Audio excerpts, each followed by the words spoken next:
મુન્દ્રા નજીક કેમિકલયુક્ત કચરાથી કરુણ ઘટના. 5 ગાયોએ ઝેરી પદાર્થ ખાધા.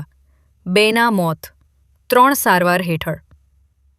મુન્દ્રા તાલુકાના મોટા કપાયા ગામે કેમિકલયુક્ત વેસ્ટ કચરો અને કંપનીમાંથી નીકળતા લિક્વિડ કેમિકલના કારણે કરુણ ઘટના સામે આવી છે. વર્ષોથી ગૌ સેવા સાથે સંકળાયેલા રતનભાઈ ગઢવીએ સ્થાનિકેથી વિગતો આપતા કહ્યું હતું કે કંપની આસપાસ ચરતા 5 અબોલ પશુઓએ કેમિકલયુક્ત પદાર્થ ખાઈ લેતા તેમની તબિયત અચાનક બગડી ગઈ હતી. ઘટનામાં 2 પશુઓના ઘટના સ્થળે જ મોત નીપજ્યા હતા, જ્યારે ગંભીર હાલતમાં રહેલા અન્ય 3 પશુઓને તાત્કાલિક મુન્દ્રા સ્થિત સુવિધા પશુ રક્ષા કેન્દ્ર ખાતે સારવાર માટે ખસેડવામાં આવ્યા છે.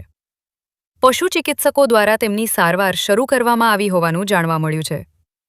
સ્થાનિક લોકોના જણાવ્યા મુજબ કંપનીઓમાંથી નીકળતા વેસ્ટ કચરા અને કેમિકલના યોગ્ય નિકાલનો અભાવ હોવાથી આવી ઘટનાઓ બનવાનો ભય સતત રહે છે.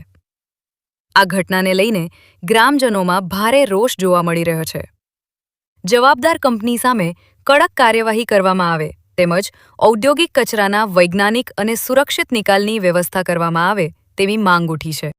આ ઘટનાએ ઔદ્યોગિક વિસ્તારોમાં પર્યાવરણની સુરક્ષા, પશુઓના જીવના સંરક્ષણ અને વેસ્ટ મેનેજમેન્ટ અંગે ગંભીર પ્રશ્નો ઊભા કર્યા છે.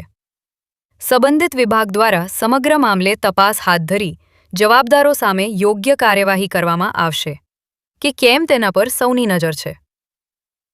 અહેવાલ પ્રતિનિધિ સમીર ગોર, મુન્દ્રા દ્વારા.